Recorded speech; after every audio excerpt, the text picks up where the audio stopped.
Okay, welcome back. Welcome, everyone. Welcome back from the thinking break. So we have built these breaks so you can stay, the mind can stay here as everyone's coming back from the break. I hope you got to stretch your body, bio breaks we all need. Would you share so far what surprised you?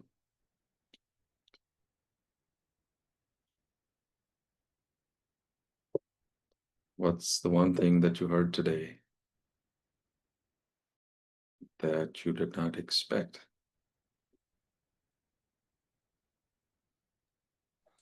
I think the training and the chaining model is very interesting. It requires a lot of back and forth and Mhm. creates like a relationship of some Mm. sort with the software. Mhm. I'm more used to Google style where you ask a simple thing and you take what it gives you and just make the most of it. But Yeah, this feels like there's more of a relationship involved. it is. No question. You still need Google. I will, for example, take a URL from a Google search and put it in there and say, look into this.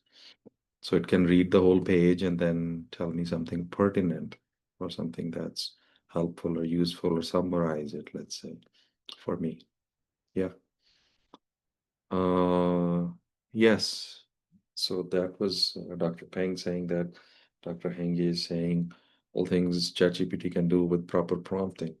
Yes, it can do all that and more. In fact, what surprised me was that our cohort alone, this short time, they taught me things which I did not think were possible before.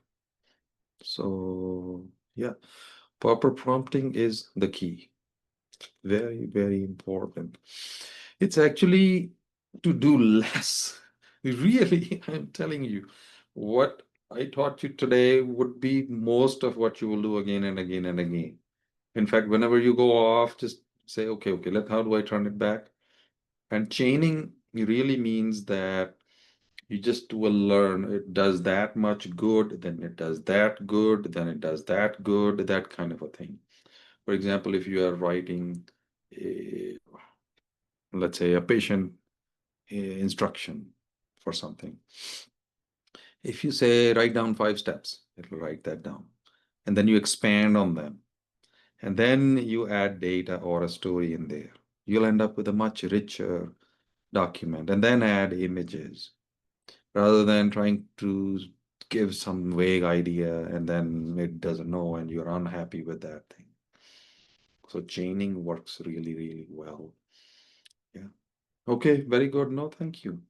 Yoda said there is no try or do not. Yes, that is true. Do or do not. This is and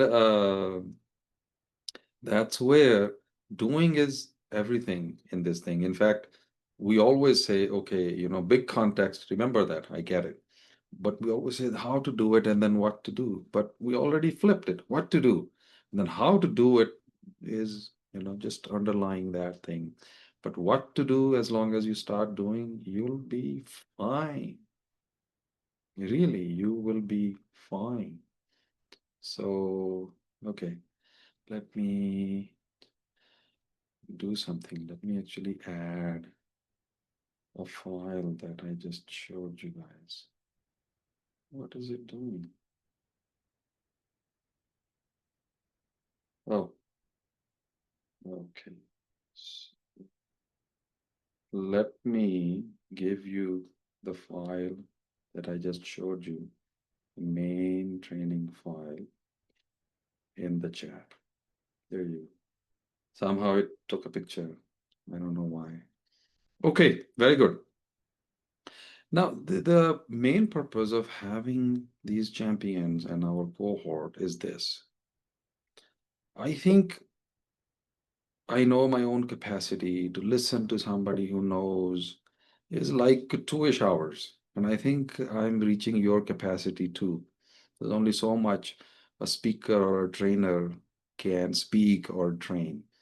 So 90 minutes to 2 hours is like testing your patience, no matter how interesting the topic. But if you hear from people who have done the journey, who are in your situation and have tried it, it really works very, very well. And I always respect our volunteers because they bring that certain bravery that doctors have. It's like almost like going back to school and saying, I will do this kind of thing. So let's start with our first speaker. Now, what happens when a surgeon, this doctor, who is known for her precision, who is known for being the master because she teaches, also has been using AI before. So she's not a novice, but now she uses AI to sharpen what she's already doing at an advanced level. I'm talking about Dr. Libby Smith. So Dr. Smith is a professor of otolaryngology at University of Pittsburgh School of Medicine, where she leads the division of laryngology. She directs the University of Pittsburgh Voice Center. She's board certified, fellowship trained in care of professional voice with a clinical focus on complex voice, airway, and swallowing disorders.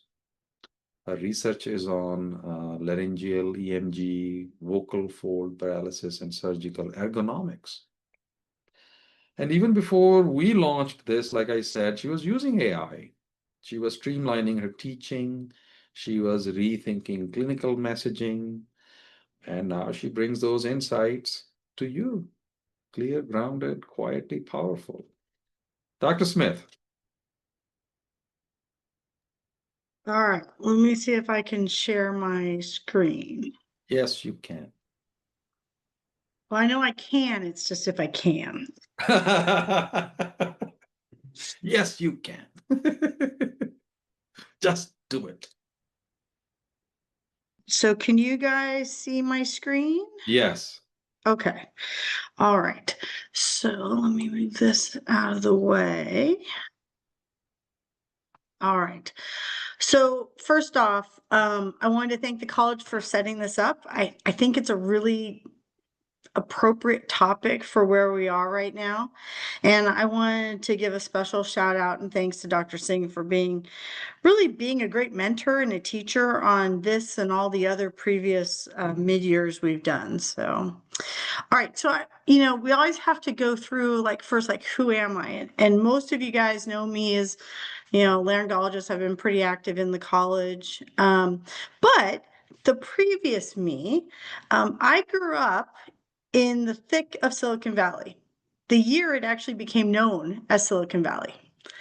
And so this picture here is basically everywhere I've been.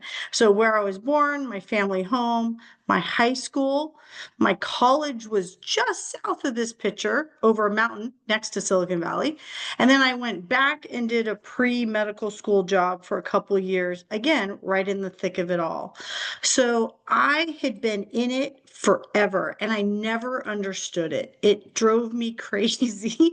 Um, I just remember everything was always about computers and I didn't get them. All of my friends were computer nerds, which I say with love and compassion.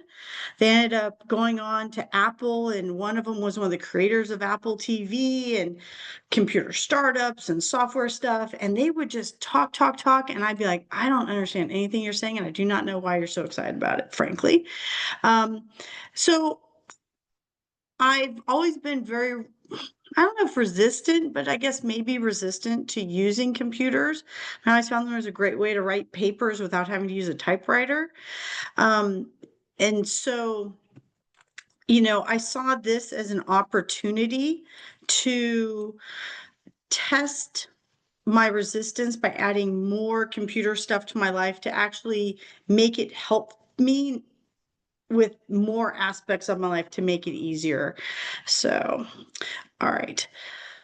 So as I did the lens activity, it became really clear what was most important to me, and that was really my goal was to be more present.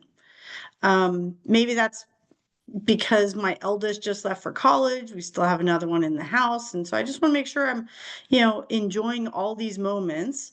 So by keeping focused, my hope was that I could sharpen my mind and limit the things that I didn't have to do as much, and hoping AI could help me with that. So, and even though Dr. Singh said I was not a novice user, I would say I was. I mean, I was using it at a pretty low level. So those were kind words, but it was really just a matter of, like Yoda said, just do it. And, or I guess as Nike said it, just do it. And with that, it does become easier. So I started off with the easy stuff, kind of the low hanging fruit. When the Eisenhower decision matrix, the easy one in there for me to work on was the delegating part. And really, I was delegating stuff to AI to rewrite patient friendly info at a fifth grade reading level so it could be accessible to all my patients, to smooth out letters of recommendations I'd written, to edit articles and kind of craft them a little bit better for like ENT and voice related magazines. I'd always thought of myself as an okay, pretty solid writer, but it always sounded so amazingly better once AI was able to touch it. And, it's not like you just let AI write it for you. What I found is that it gave me the freedom to not have to fret over exact wording, kind of like when Dr. Singh was typing. You don't have to worry about the spelling and the grammar, all of it, but it kind of fixes that for you. But also, if I had an idea of a concept, but I didn't know exactly how to phrase it, if I just kind of put enough words in, it kind of figured it out. And so it freed me up to be more free in what I was writing, which was really nice. Um, it was like having an editor in your back pocket, which I think is a nice thing to have. I then moved on to ways to make my home life easier. And no one here probably knows, but I hate to cook and I don't want to think about what to cook. And I don't want to think about what I need to buy to cook, whatever it is that I don't want to cook. And so I started using AI to do meal planning in addition to um, the food that they get sent to your house with all the meals all set up. So that's how much I hate to cook. But it gave me the opportunity to like unfocus on that and put that energy elsewhere, which is where I wanted to put it. I wanted to put it into, hanging out with my son at a soccer game and not have to worry about like, oh, what are we going to have for dinner tonight? That type of thing. I did use it to make an exercise regimen because I'm trying to be healthier. I just haven't done it yet, but it's definitely good at helping with that. I was able to like train it on what types of things I would do and what types of things I just wouldn't do. And, create, that's when that chaining comes in to create a better plan that you think is going to fit for you.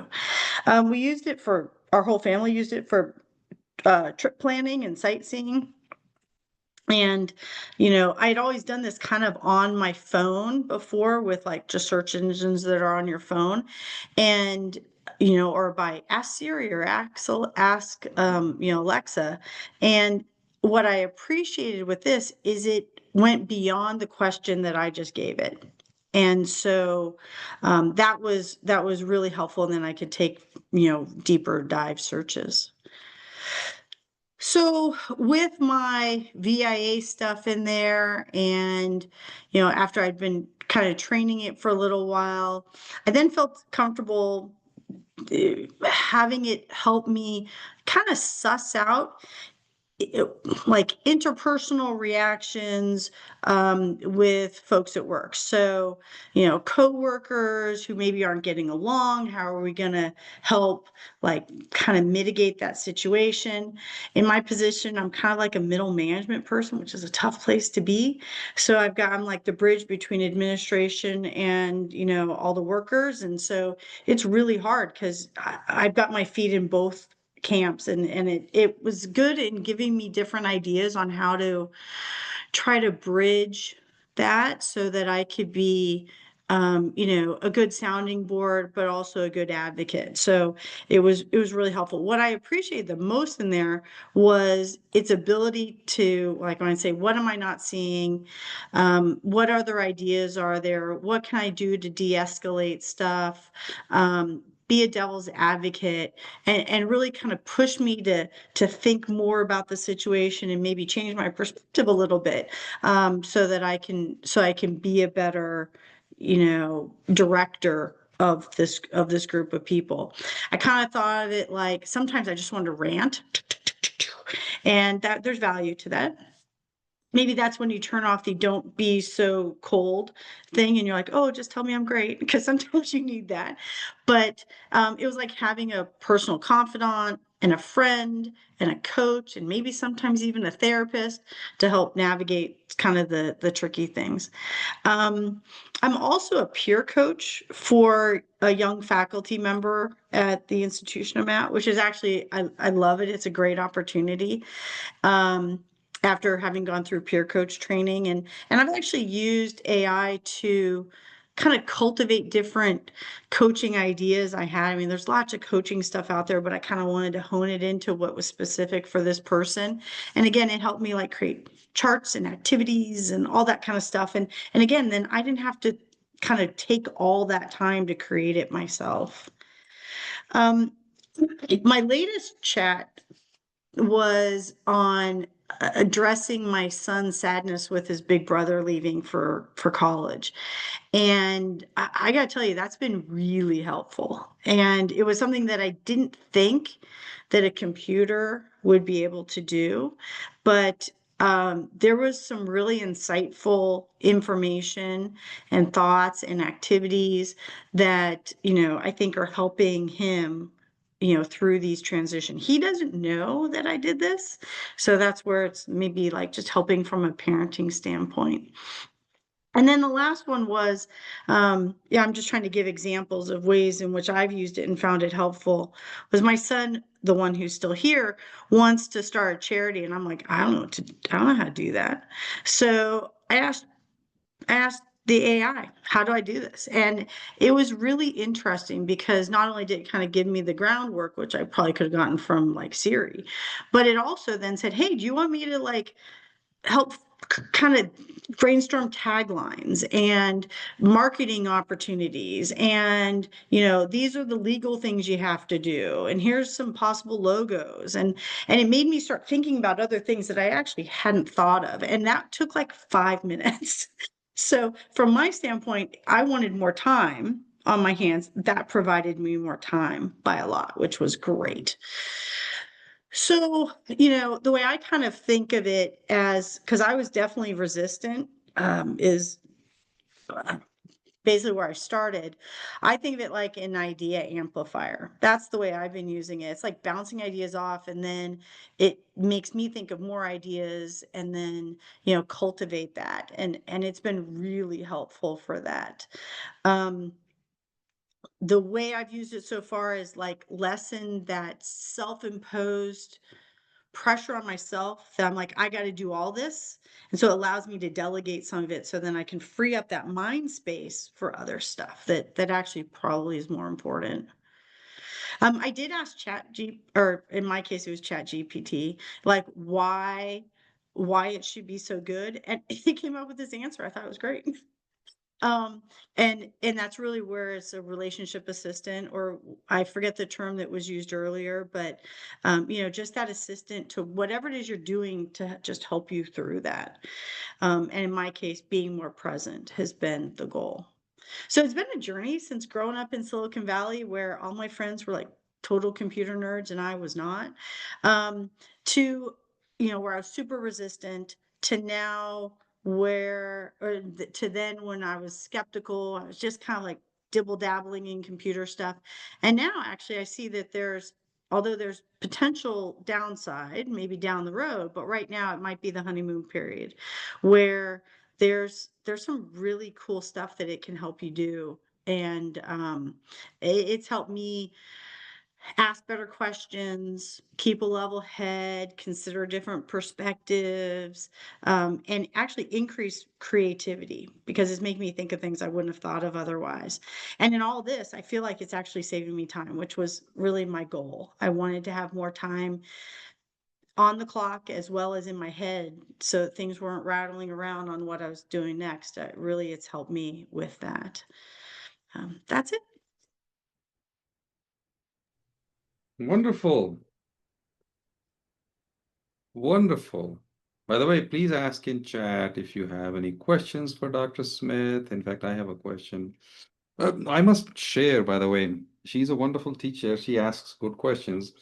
Back in like February, she had asked me a question about that got me thinking about this, which is that how, I mean, she has now shared with you all the things she has done. Does any of that resonate with you? Because she had asked me one of them, and back then I didn't have like a perfect answer for her. But now it's up to her, it's to her credit that she just turned it around and used AI, this program, just, now those things are just happening on their own. Dr. Schenkel is saying, well done. No, it is well done. Because, so let me ask Dr. Smith, of all these things that you have done, what would you want a doctor to, what should I say, to think about or not fear that they can start doing it? What would you say? I mean, I started out with I thought was the easy stuff, so I could kind of tip my toes in the water. I wasn't ready to just dive in and start going through, I thought, harder concepts with it, where I think I always thought you needed a person to talk to do those things, but it's sometimes hard to find people to cover all those aspects where, especially when it has to do with sometimes home and sometimes work and stuff like that. Yeah, I think it's from someone who is super resistant. I think that it's actually our friend right now. Now that may change, but I think that if we use it right, it can really help. And I think it's really helped me with, I mean, I was already pretty good with time management because we did that one a couple of years ago, but to like just take it to the next level because life only gets more complicated. And so I feel like it's kind of helped me free up space for me to better juggle the different things that I'm doing at different times. I feel faster in doing it and actually more complete in doing it because I've looked at it deeper. Hmm. Yeah, Dr. Morris is saying it's amazing how we find there are many things we can do we weren't even aware could be questioned.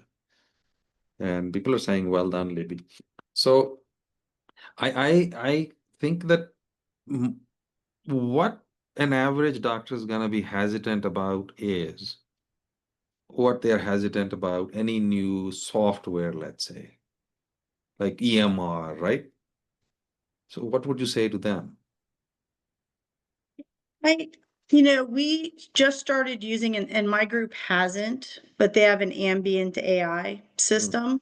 And I've seen some of the notes created out of it, Mm-hmm. and it's crazy good. Yeah. Like I was worried that it would be like verbatim what you say to patients, which is not what you want on a piece of paper. That's a Yes. legal document. That's right. Right. So I was always super resistant for that. But after I saw how AI actually tries to capture I mean, you have to read it and edit it, but as it tries to capture the essence of the conversation, that's pretty awesome. And so that might actually help from from a charting standpoint and that EMR burden type of thing. I haven't used it yet, but I've talked to some people who have, and they've been pretty pleased with it. I mean, I'm sure there's always bumps on the road, but I think that's been at least my initial concern about it. Yeah. Oh, there you go. We just answered another question. Dr. Fredrickson, did you get another confirmation? Oh, there you go. She asked, any ENT specific suggestions, Libby?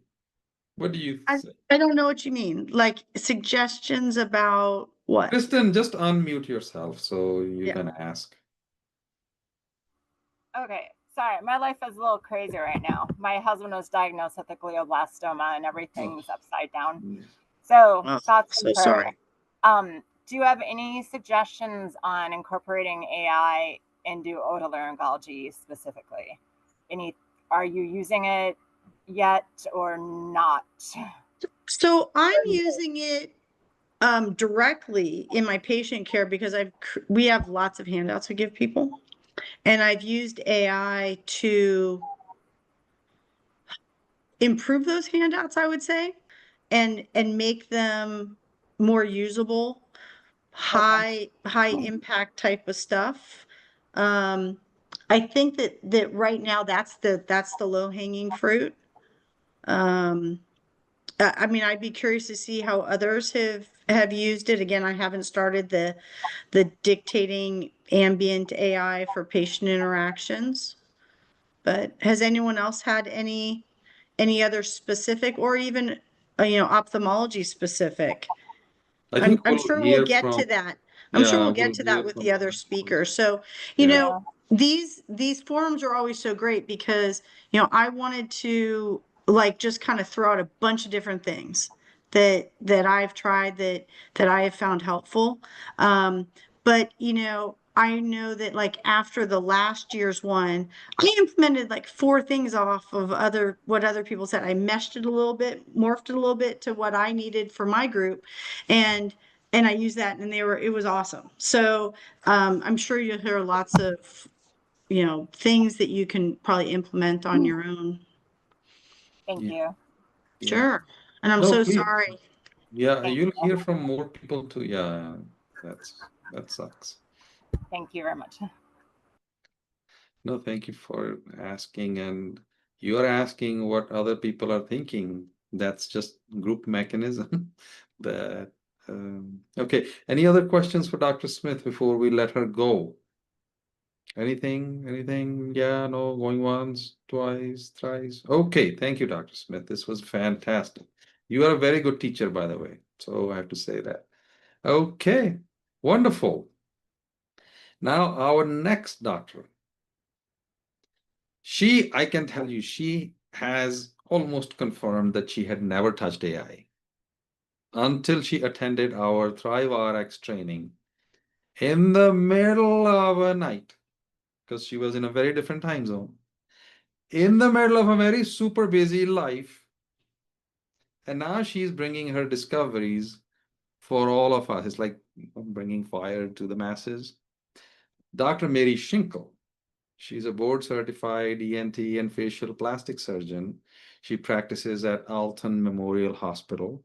She also teaches at A.T. Still University and cares for patients across all ages, from dizzy toddlers to the aging vocal cords of aging people.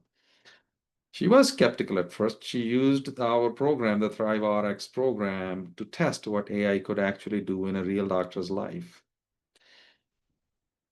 Come here, what surprised her, especially what her teenage sons said to her after they saw her using AI. Dr. Schinkel, it's all yours. All right. Hopefully that is letting me in here. Let me share my screen. Can you hear me at all? Yes. Yes, we can. Is it up and running? Yes, All everything. right. Everything's Well, good. thank you, Dr. Singh. Yes, and welcome everyone. Yeah, absolutely. So yes, on that note, and it's a pretty tough thing to have to follow Libby for anything. She's just the best.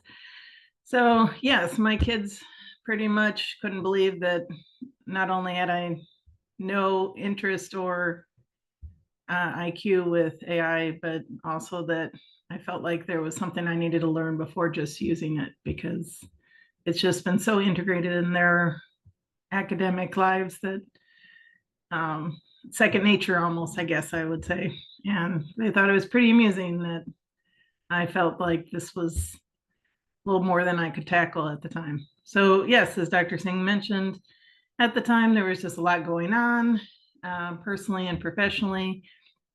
And I just felt like this was something more than what I could really manage at that time. So you'll see throughout this, I had some fun, and I guess I'll get to that, but I was having fun having AI generate images for this presentation and for my slides. And so I found that to be rather amusing. And when it generated this PowerPoint that I'm using, it also even instructed you how to use the background colors and things like that. But unfortunately, I thought it'd end up being a little too busy in the end for it. So yes, in July, it's just a lot going on. I pretty much had watched my kids use AI to write their information, but really hadn't spent any time on it. So after we had our original conversation, I downloaded it, just the free version, and did the lens and SoapNote, and really found it to be quite a bit of fun.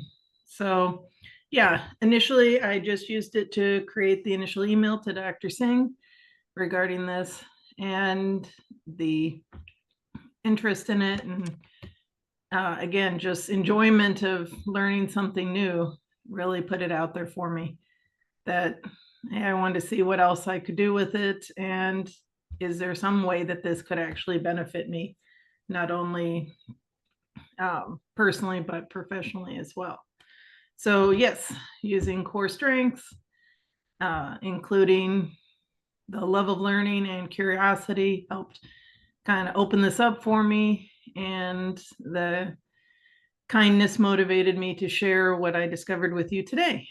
So there's actually a lot of different things. Libby touched on quite a few of them, and I'm going to expand on that just real briefly. And so, yeah, initially just emails, making them, what I would do is I would take what I was planning to type it up and then put it into the AI generator and said, kind of clean this up, make it more formal, make it a little bit more professional, but use different prompts such as bullet points or check boxes or different things like that.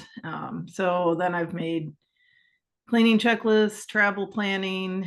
That was quite a bit of fun because you can put different, as Dr. Singh said, prompts in there that really help streamline different ideas. And yeah, just allows you to kind of focus more and honestly build your confidence in this new technology, which of course isn't new for my children.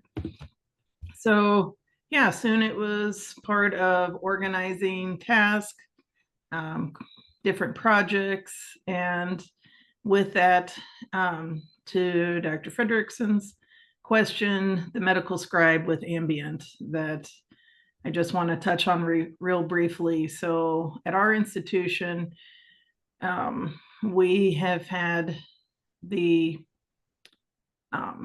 family practice department using the AI to help generate their notes, most specifically for their HBI.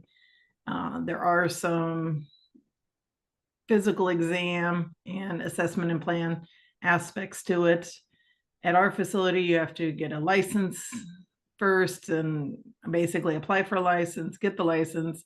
It's only good on Apple phones. And so, of course, that has meant having to get a new phone through the hospital system so that I can put this to use. So, but I don't know that I would have really agreed to try it without having done this part of it first, to at least seen what I can do with AI. And that it's not as scary as I initially thought it was going to be.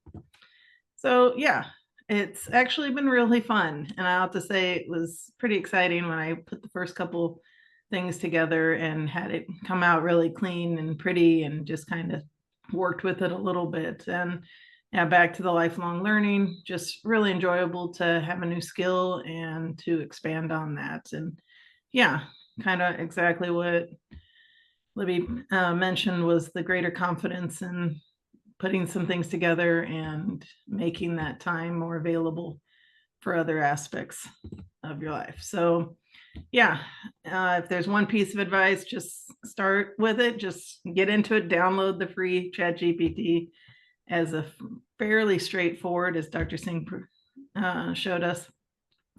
Just start typing away.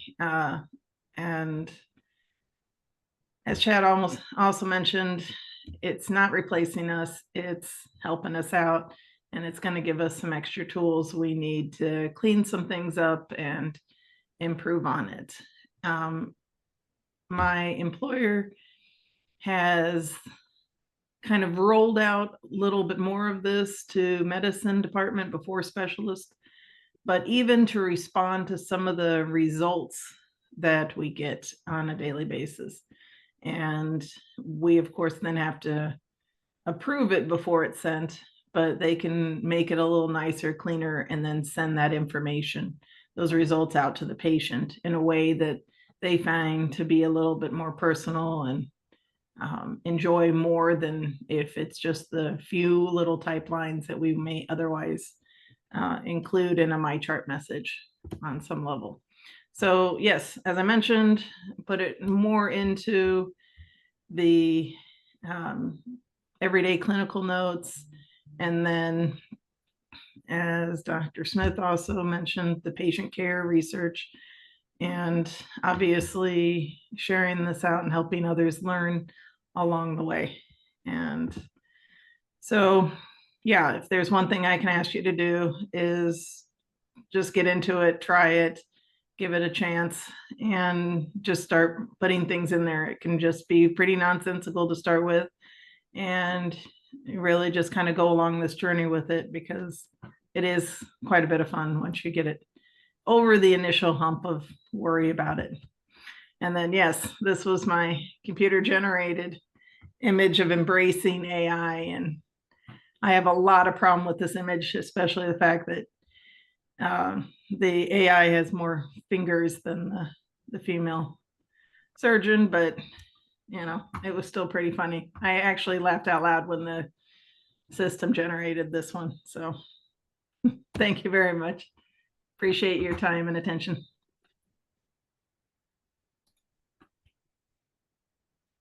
Oh, this was fantastic. Thank you. By the way, please put your questions in the chat. And I was saying a few things which are so amazing. And I have a very big question for her. And so you see, she started and turned it into all of this. But all along, you have been sharing other things with me, so specific examples. Can you share a little bit more of that? For example, that post-surgical care thing you had prepared. How long did that take? I think we calculate out to about 35 seconds to make a one-page post-op tonsillectomy care sheet. And it wasn't perfect. The images were pretty bad, but yeah, it was still amusing just to see what we could come up with. But the imagery, and yeah, 5th grade reading level, one page, pretty concise bullet points. It did really well. It was kind of a bit of fun. Yeah. And how long did it take to like finesse it? Yeah, 30. Yeah, it'd take you another 5 minutes just to put it together in a way that makes a little bit more sense. You should have shared that. So yeah. 35 seconds.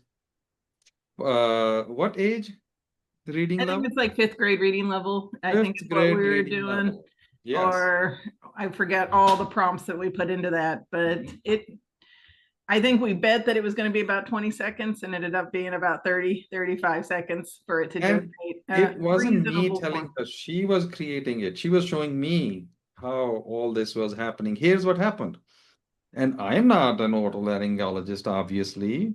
She came up with this idea that most of the children she operates on, after the surgery, even if they give them the documents, the post-op care documents or whatever, it's usually a grandparent who's taking care of the child. And many of those instructions are difficult for the grandparents. Sometimes the parents don't even give it to them. And that's why she created these beautiful instructions that took all of 35 seconds that a grandparent can read, anybody can read, somebody who's not medically literate can actually see. And then, so do you have 35 seconds to create these to improve your patient care? So, Well, and I then even what else thought have you? Huh? of doing more of like a photo board kind of thing for that, of like Mhm. suggestions of things to have after tonsillectomy and just having images of different Thank foods. you for your That would be welcome, simple. Mhm. Mhm. So something simple like that where, you know, across any language, just to have images of different things. So make it more of a picture form as Yeah. much as possible. Yeah. What else have you used it for? You were sharing with me yesterday. What else have you used it for?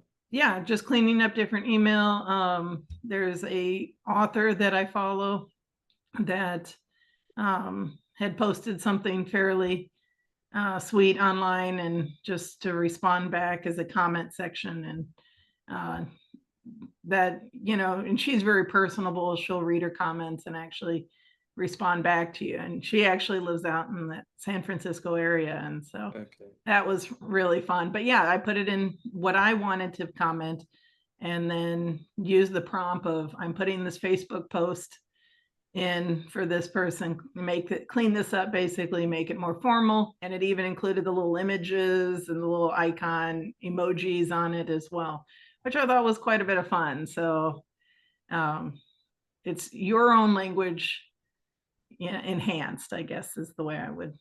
That's very important that you feel that way. What did your teenage son say when they saw you using ChatGPT? I'm pretty sure there was an eye roll in there somewhere.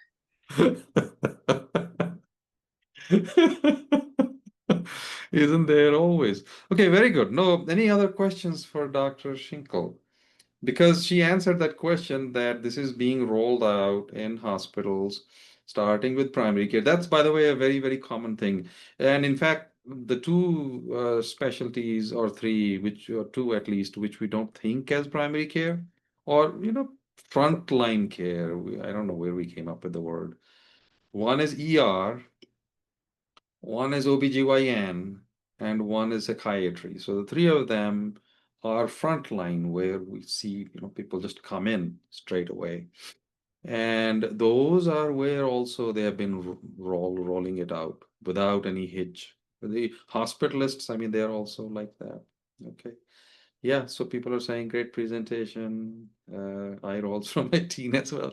We have a comment. I got eye rolls from my teenage as well. Yes. So, Kristen, do you have questions for Mary because you're curious about the AI use or what she has heard or Hey, seen? Mary, thank you for the great presentation.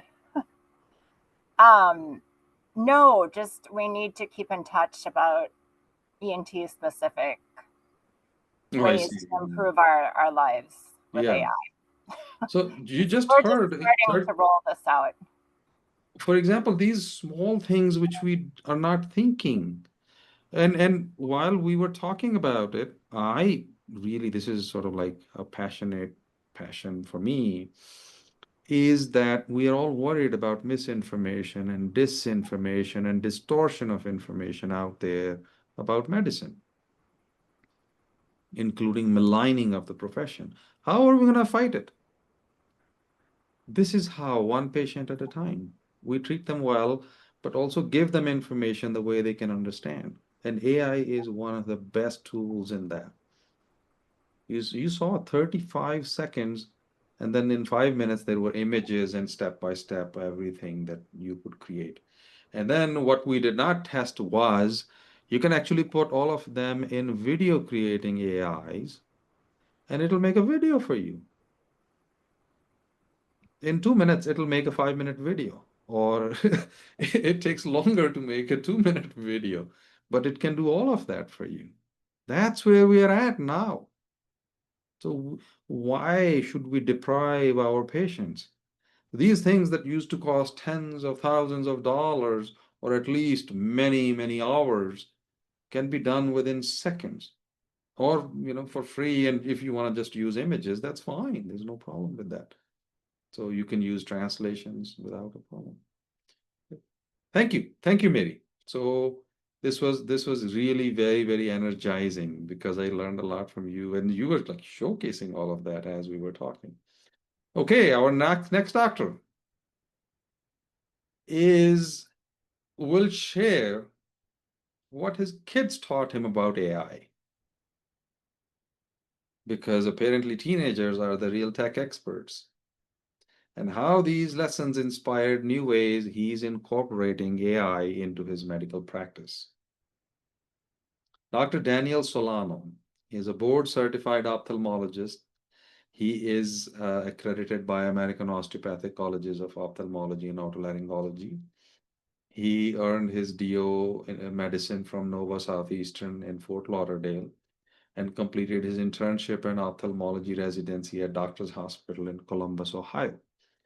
He specializes in minimally invasive cataract surgery, glaucoma laser surgery, and eyelid reconstruction. And since 2021, he is the ophthalmology consultant for Tampa Bay Rays, because even professional athletes need someone to keep an eye on them. He's also president of Harborside Eye Specialists in Port Charlotte, Florida.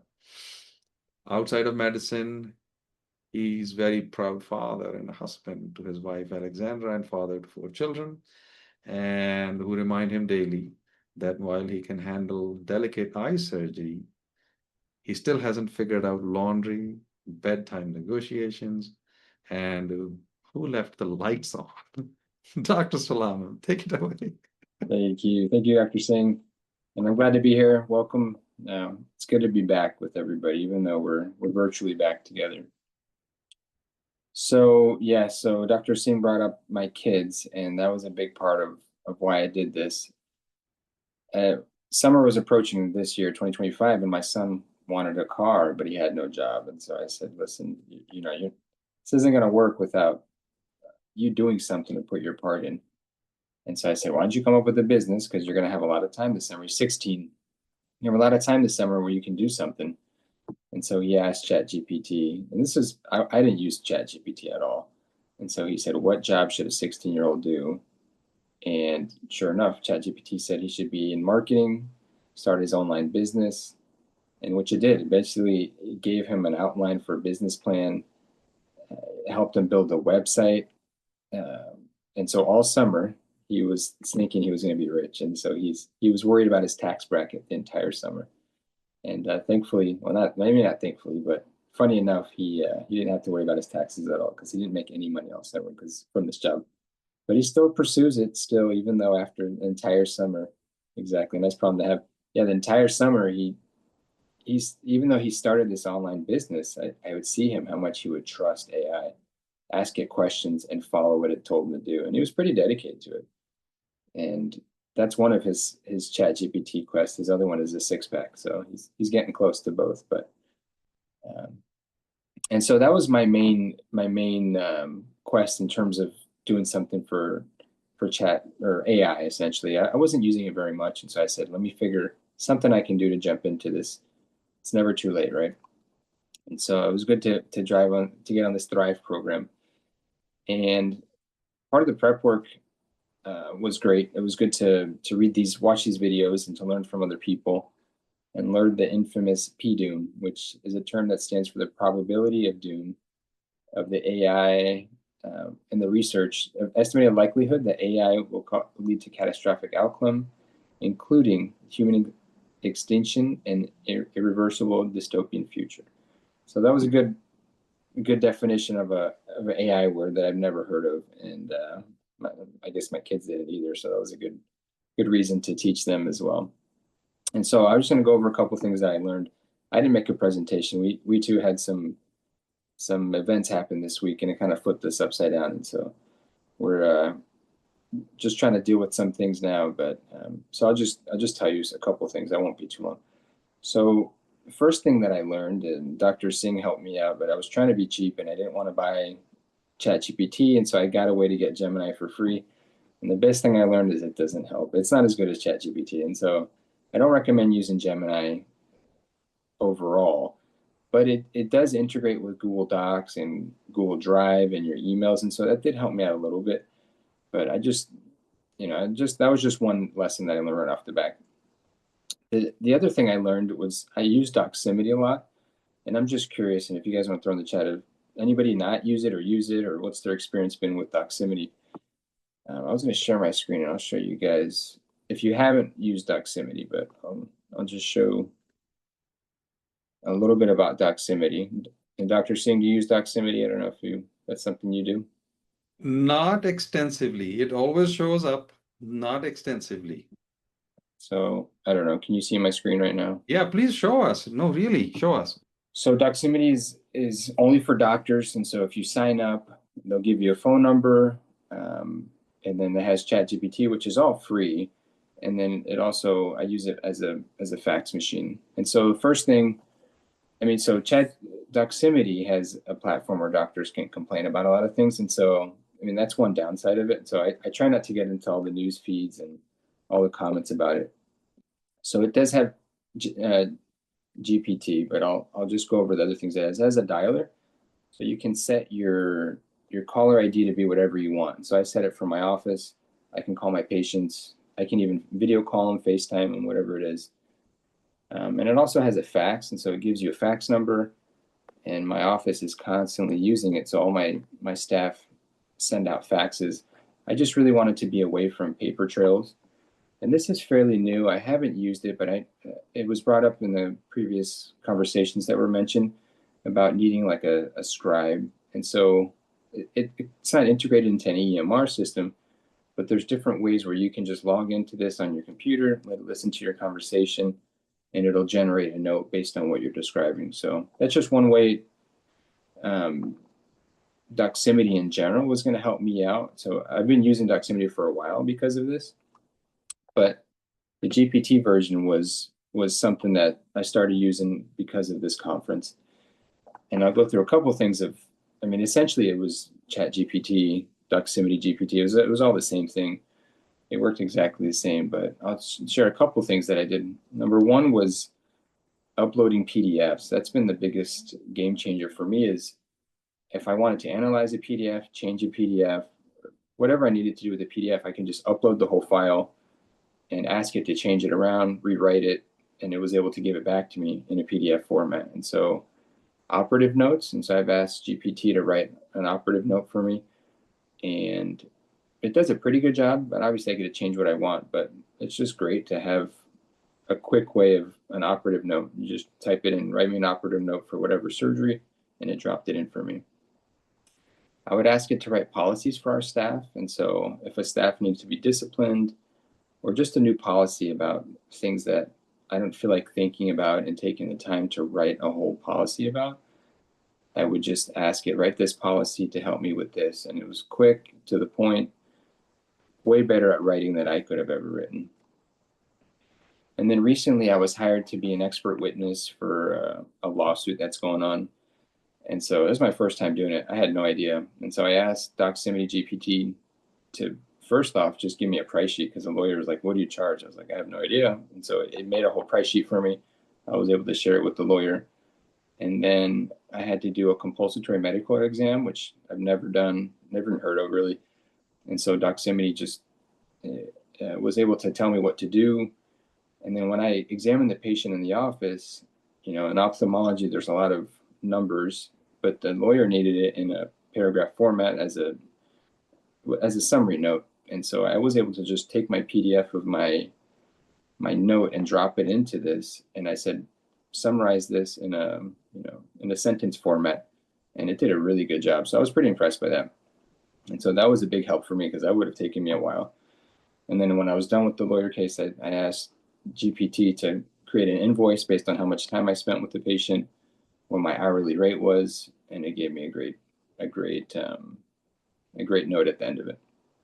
And so the things that I'm going to continue to do with I'm going to unshare my screen here so you can see. So the thing that I'm going to continue to do is, one, I won't be asking it to do any life changes, right? So as my kid was looking to change his career and start a job, I won't be doing that. But I'll continue with the tasks that are cumbersome. I mean, just a lot of things that you guys have mentioned before, putting in a document for a patient at a 5th grade level, that's been awesome. And then I'm looking forward to our EMR systems called Nextech. And so that pretty soon they're going to have an AI scribe that's going to be listening. And the goal would be, hopefully it just listens and it scribes it and codes it, which is a big thing that my scribes currently do right now. So I know it's kind of like one of those risk factors where you're kind of getting rid of a lot of people's jobs, but at the same time, something that would be helpful. And then some concerns, obviously, as we move forward, I was kind of a little limited in how much I wanted to share my personal life. I'm still not exactly sure how it works, like Dr. Singh says, right? I'm the person who wants to look under the hood before I drive the car because I want to see how it works before I can dive into it. And so I didn't want to share too much personal things with it. And so in that aspect, it was a little bit tough. And another concern I had, I mean, I see my kids, they trust it so much. And, I worry about how much we're losing in terms of thinking, at least more for our kids. I don't think we're so dependent on it that we're not thinking about things, right? I mean, but for the generations that are coming beyond us, I think there's a big issue that we have to worry about. And then I like Dr. Libby's comment about how it provides some information, but we provide the heart. And so that was good to hear. And so that's been my journey on this Thrive. It's been great, at least to try it, dive deeper into it. And even though my kids roll their eyes, at least I can know exactly what they're doing now with AI. So thank you. Oh, thank you. In fact, we have a lot of comments and questions. So, Shepard, just unmute yourself and ask. You have a question. So I'm having fun with ChatGPT. It's spitting out tons and tons of words at me, but I can't copy paste from my phone into my EMR. How do you use that? How do you move all of these words into where you want it to be? Right. So so since I use a laptop in my office, and so I would just open up that Doximity program and it can listen to it and then just copy and paste from Doximity into my EMR system. Okay, thanks. That makes sense. Yeah. He also had a question, how could you copy paste from Doximity op node?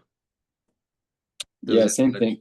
Same thing. I mean, I guess for my op nodes, yeah, we just print them and sign them. And so any computer, I would just copy and paste into a doc and then just paste it. I mean, or just print it and then sign it. So you had created that lens document. I did. I honestly didn't use it a whole lot. And so I know initially we sent it back and forth, but I didn't use it a whole lot, and I should have, but. Did it help like in any way, or at least keep your mind in some way? I didn't use it enough to kind of hone it in, but I just wanted something to get started. And a lot of the pre-material was great to learn from too. By the way, you said something which was very interesting. Did you guys hear that he started with Gemini? And I saw him use Gemini. And I was like, this is hard. I have tried Gemini more than once. And so what makes you say that it's not that good? Yeah, just the prompts that, or whatever the answers it was giving back to me, just didn't make sense all the time. And so it's almost like it didn't understand what I was saying. And I would do the exact same prompt into ChatGPT and Gemini, and I wasn't getting the same response. And it's almost like it didn't understand what I was trying to say. And whereas ChatGPT or Doximity didn't have that issue at all. Correct. That has been my experience, but I never stop anybody from using things. I'm so glad you discovered it on your own. Right. And my mind was, it's Google, it's got to be great, because between Google Docs and Drive and all these other things, I'm like, it's got to be great, but no, it didn't work. Yes, I had the same. So I am a teacher. I mean, I teach this. This is part of what I do. So very early on, when this was almost like last year, I had asked both the programs, what did early teachers do to teach technology, to make it easy to use, easy to access, and make people not be afraid, like what we're doing right now here. And ChatGPT actually had specific names, and this teacher did this, and that teacher did that, and that's how they made it easy to use. Everybody started using computers. I asked Gemini, I said, this question is too vast. Mm, And I don't think without more information I can answer it. I tried it in many different ways because we have Google G Suite, so we can use Gemini, the paid version, mm, but it was really just not going anywhere. In fact, I was very curious how you were gonna show us how to use Gemini, and you said no. no, I abandoned it pretty fast. Yeah. So there are two other people who said they're using dialer. Does anybody Hmm. wants to unmute and share their experience here, or ask Daniel about this? I mean, I find Darla, this is Dr. Morris. I Mhm. find the dialer to be fantastic. It has my office number on it, so that when I call patients, they actually answer because they know it, it lists my number, Mhm. and they're that way they're also not getting my personal number. So I Mhm. can call them from my cell phone to check in on them when I'm on call. So it provides a really great solution. And the other thing is every so often the phones in the office will go out and we'll have to call patients, and we can use dialer from my phone with the office number. So at least the patients are answering the phone. Mhm. And Yeah. it seemed Doximity, they're like I use Dialer, but they're free GPT or whatever it's called. It's pretty powerful in terms of Chat GPT. I know there was a question. I haven't found a better solution than Chat GPT, but Doximity was pretty equal. And it's a free version, and there was no limit to how many PDFs I could upload. With the free version of Chat GPT, I would upload like 2 PDFs and it would run out. I had to wait 24 Mhm. hours. And so that's an Mhm. option if somebody wanted to save money. I didn't want to use Doximity GPT too much because I share it with my staff. And so some of the stuff I was writing was to help out my staff. And so I didn't want them to see all those. But Mhm. Mhm. And by the way, you don't even have to sign up in many of them. You just can start mm, using them and they start working. So, oh, thank you for answering that question also, which is, do you often find a better solution than what ChatGPT recommends? no, I haven't. What would you say? No, I haven't. I mean, I think they're pretty equal in terms of Doximity and ChatGPT. Mm-hmm. Mm-hmm. Shepard, was that your question? Solution to like, Oh, I mean, like, do you ever feel like you could do a better job with your advice than what it has oh, to say? Oh, I'm sorry. I sometimes, but I think at least to polish things, I think it does a way better job of writing it than me. But yeah, I see what you're saying. Like some ideas just don't come across the same. And so you have to put your personal touch in it, is what I mean, mm. I think with everybody will experience that as well. But it's like in 35 seconds as we are using Right, that, you will have a text which can be easily edited, right. compared to like spending an hour to write something and then like figuring out what to do with it. That's sort of like, but the other concern you talked about children, that is a very big one in a Mhm. way that I think is maybe even out of scope of what we are talking here. But in general, that has been a problem with technology. And that's all the more reason to get on with this thing. So, like we had a comment that your patients are using it, you better get on with it. And your children are using it, you better get on with this thing. So, so that's sort of like, oh, I see. So any other last questions for Dr. Solano before we let him go? Oh, are you using it for Tampa Bay Rays in any way? Not really. No. I Not mean, yet. we examine their players. Not yet. No. Okay, I see. If you come up with something, let us know. I will. I By the appreciate way, it. that should be shareable at some point, like a presentation for the colleges. Sure. Like, you see, what we call medicine, we sometimes don't realize that engaging patients is also medicine. Mm. Talking to patients, educating them, if we can come up with new ways and better ways of doing that, that is also medicine, as opposed to just hardcore stuff that we do. Right. Yeah. Okay. Oh, thank you. Thank you, Danny. Thank you. That was Appreciate it. Thanks, everybody. fantastic. That was fantastic. So our next speaker already spoke up. So, okay. And that is Dr. Donald Morris. He is an ophthalmologist in Pittsburgh, Pennsylvania, and he is the past president of the American Osteopathy, AOCOOHNS. He has held so many offices. The list alone is like at least 3 pages long. And he is the current president-elect of Pennsylvania Academy of Ophthalmology. He's also the current counselor to American Academy of Ophthalmology for the American Osteopathic College of Ophthalmology through the end of this year. Much of his spare time is spent on working for all of these above organizations.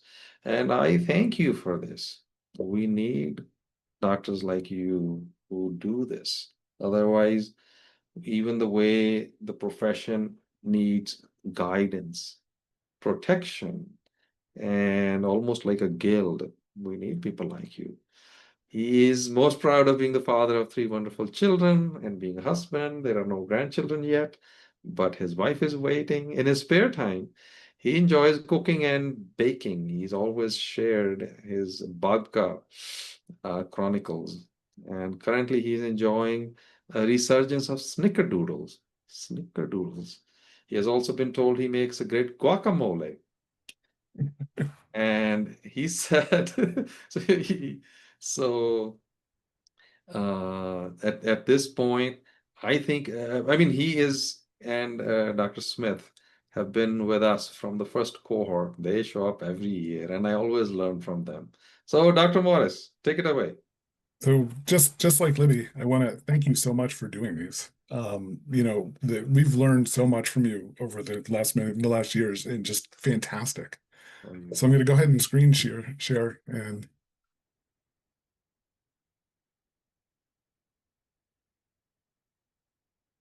see.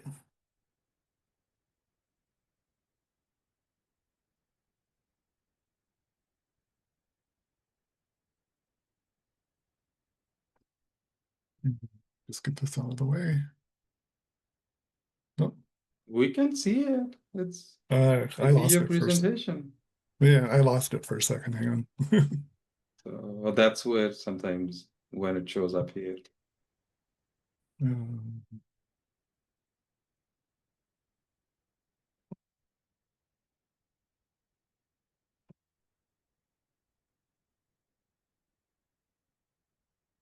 all right, there we go.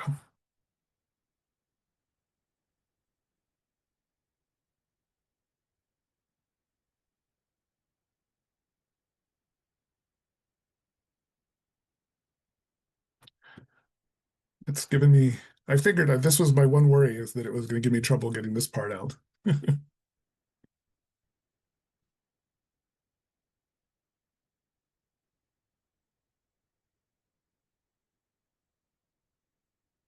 see.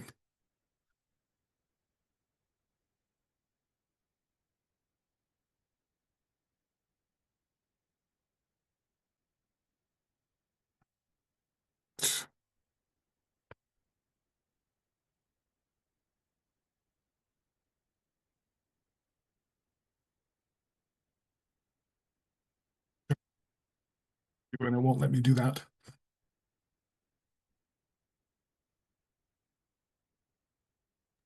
What happened? You can stop It's a sharing good, and then it's a, come back. yeah, let me, Yeah, stop sharing and then come back. let's try that again.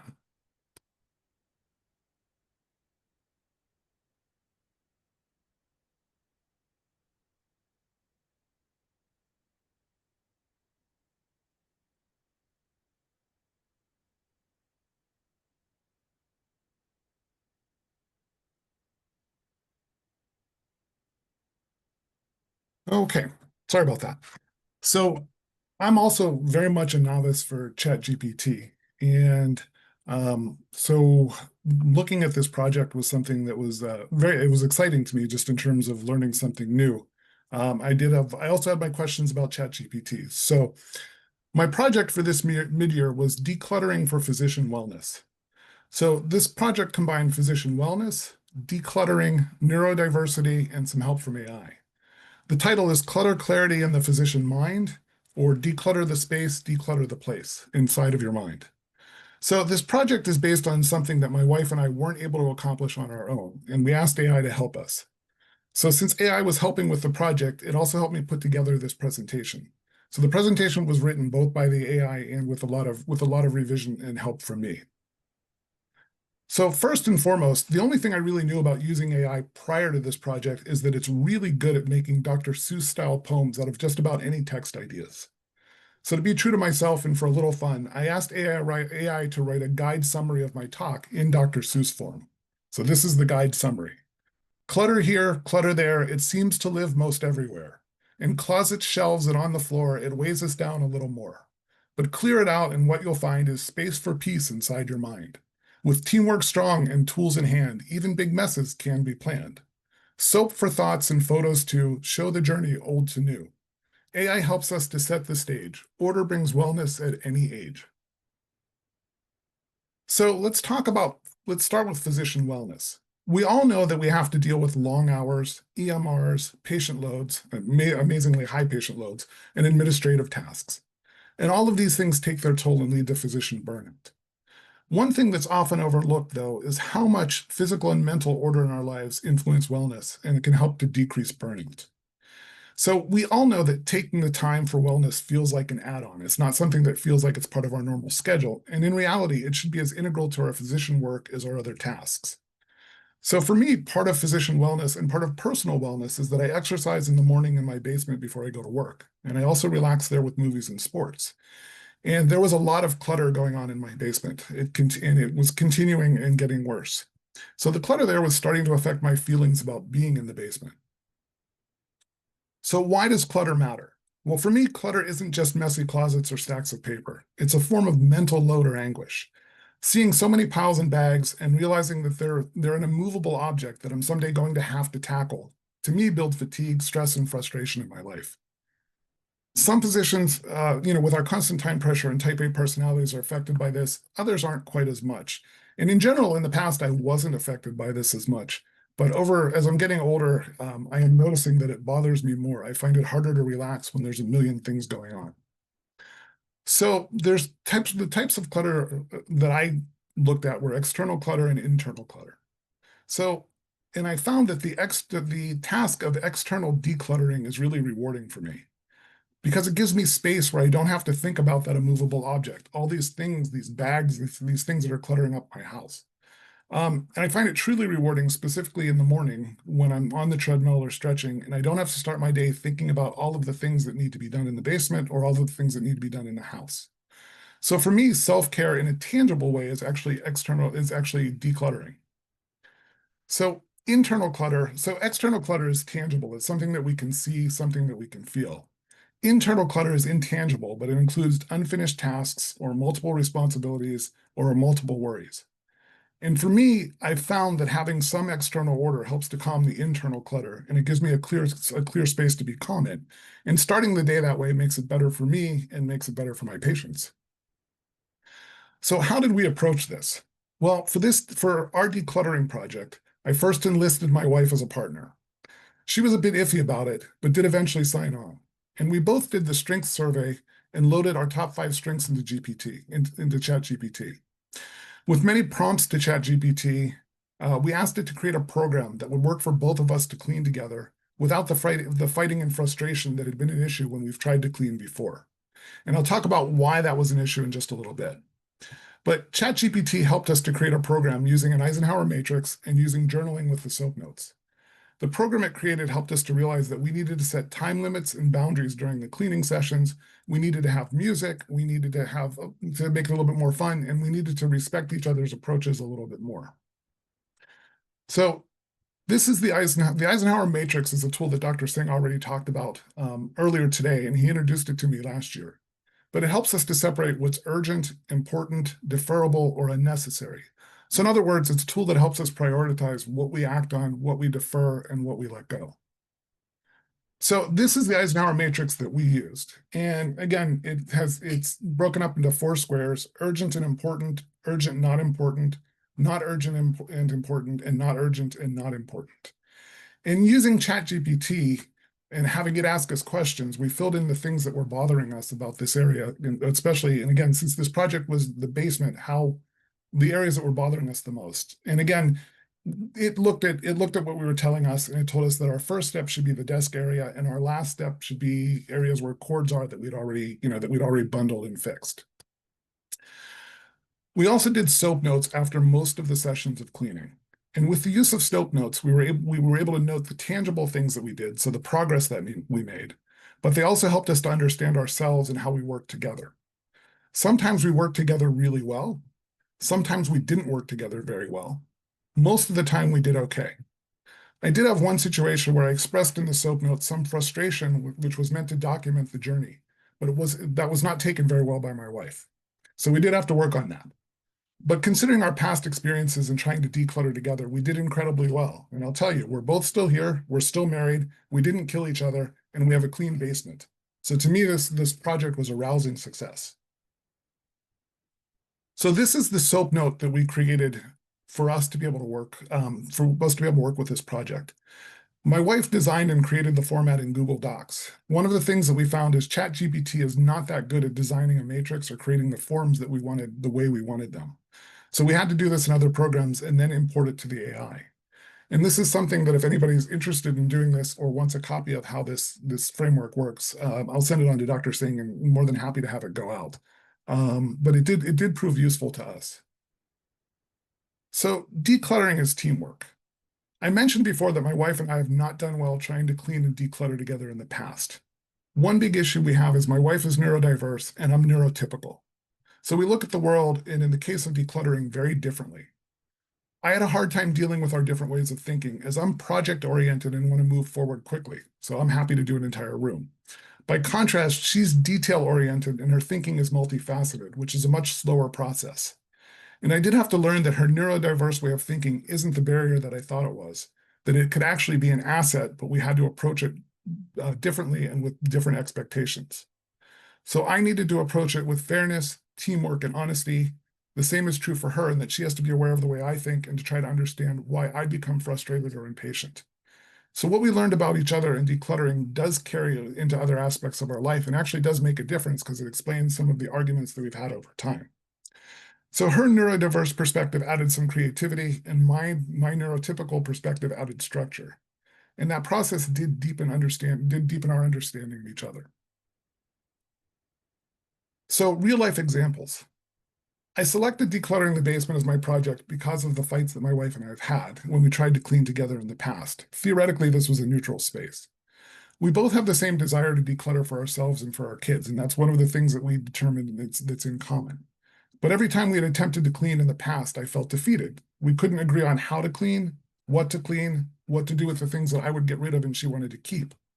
And again, this created sort of an immovable object in my mind. And the frustration from not being able to get anything done continued to cause mental clutter for me. So these are just some pictures of taking you through how the project went. And if you look, the photo on the left is the cluttered area, the desk area in the back. And the thing about our basement is that for my wife, when she puts things down, once they're down, she doesn't see them. So there was a very large collection of bags. There were a very large collection of boxes. And I also helped to create some of the clutter. It wasn't just on her, but there was a significant amount of clutter.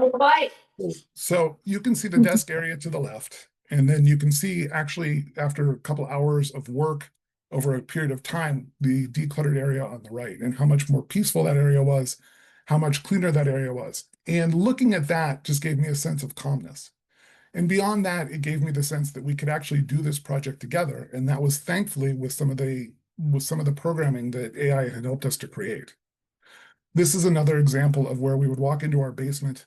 from the garage, and you can see on the hooks that there's bags hanging, but these bags were all over the basement. And we must have cleaned out about 40 bags that had probably been in the basement for a good 7 or 8 years. And just looking at the difference that it makes, to me, gives me such a feeling of calmness when I walk in that area. This is the pantry area that probably was the worst part of the basement. If you look down at the bottom of the original, there's probably 30 or 40 cans of paint that have been in the house since we moved into the house and all the painting projects that we've done. If you look to the right, you can see how much more orderly it is, how much better it looks, and how much more space we created. We probably got rid of 30 to 40 cans of paint. So as an aside, just so everybody knows, liquid paint is a hazardous material. If you want to get rid of it, you have to go through a hazardous material site, which is really expensive. Dried paint, however, is not hazardous, and the hardware stores make paint hardeners. So for $4, you can harden a can of paint, which is much, much cheaper than going to hazardous waste, and you can just throw them away in the garbage. This is an area that's behind our couch, and you can see the boxes that are there and probably collected there for the last 5 to 7 years. And I don't know what they were doing there. I don't know how they got there, but they'd been there. And every morning when I was on the treadmill and would stretch, these things were in my way or right in front of me. So to clear them out felt like a huge victory, and just just created a much calmer space, a much easier space for me to exercise, and gave you a much clearer head before going to work. And again, looking at the area under the TV, you can see the difference between the decluttered side and the cluttered side. And again, for me, spending the time in the morning getting ready for work, it just makes a huge difference for how I'm prepared to go to work. And then lastly, this is the other closet in our basement. And going through this closet, we found a box that was there from our last move of mugs that hadn't been looked at for 22 years. And so being able to get rid of things like that, being able to get rid of these things that we had just collected over time and creating order made such a difference for me. So it really took us about 10 to 15 hours to declutter the basement. And in reality, I don't think the pictures do justice to the difference all of this makes to me, because the emotional weight that's lifted when I walk into the basement is just amazing. It gives me a sense of clarity and a sense of calm. And that's something that's truly important. So the key lessons, and here's my takeaway. For me, a decluttered space equals a calmer mind. And it's not just about a closet or a shelf or a room. It's my model for physician self-care. The ordering of the room isn't about perfection, but it's about creating some mental clarity so that I can care better for myself. And if I can care better for myself, then I can care better for my family, and I can care better for my patient. And the amazing thing is that AI really did help us with this. It helped us to create a process or a program that we were able to work with that actually let us work together without killing each other, which is saying something based on some of our past experiences. So AI as a partner. AI has some wonderful attributes. It can help to quickly and clearly organize a program or project with correct prompts. It can reduce our cognitive load by taking some of the extraneous things we do and make them simpler. So it can make lists for us, or it can help us make lists. It can help us generate emails to send to ourselves. It can take away some of the clutter that's in our brain, and we can use that as the external brain, as one of the pre-articles said. I found AI to be useful for this project, and actually, while doing this project, there's a few other projects that I've run through it. So AI helped me to create a lecture discussing why advocacy is as important to academic physicians as it is to private practice. It also helped me to create a program that dispelled an organization's long-held belief that the cost of doing something different with dues collections would be impossible without adding more staff or costing excessive money. And this organization continued to insist that it would cost $100,000 to $300,000 to reorganize the way the dues were set up, and it would take 1 or 2 full-time employees. So putting all the information into AI and then prompting it and asking it to create a program for me was amazing, because in about 30 seconds, it created a full program talking about how to accomplish exactly what I was looking for $30,000 and without adding more full-time staff. So what I know, this I then set up to the higher chain of command. What I know is probably the organization will come up with another reason why they won't want to do this, but at least they won't have this as an excuse anymore. AI also has helped me to come up with some differential diagnoses for a patient that had seemingly unconnected symptoms. And I had a patient who came in who I was examining her eyes. but she'd been seeing so many different specialists and nothing was pulled together. Some of the specialists didn't think anything was going on. Some of the specialists were questioning if she was making things up. So what was nice was being able to input all of the symptoms and ask AI if there was any way that this could be related into one specific spectrum. And amazingly enough, it did come up with a couple different possible differential diagnoses. And I don't know that those are right, but when I talked with her PCP and let her know that I did this, at least that gave them a place to start, or at least one of the places to start. And I thought that was a pretty amazing use for it. I've also found out that AI has its flaws. And it wasn't as helpful to me with the actual creation of the slides for this lecture as I thought it would be. I thought that once I input all the information, I'd snap my fingers and ask it to create the lecture and it would be done. And I really did have to spend a lot of time revising the slides, fixing the slides, and revising the notes. But it did give me a basic background for this lecture. Other things that I found is ChatGPT doesn't do graphics as well as I thought it would. And there probably are other AI programs that might do it better. But I didn't find ChatGPT to help me as much with graphics as I thought it should. Also, ChatGPT 5 times out way too fast. And that's one of the problems having moved from version 4 to version 5 is that I would get the same sign as other people where it'd say I used too much time and too much memory, and I'd have to come back 24 hours later. AI is also not always right. It does make things up, and it doesn't have compassion. It's not a human. So even though it talks to you like and compliments you and makes you feel like it's a friend, it's always important to remember that it is not real.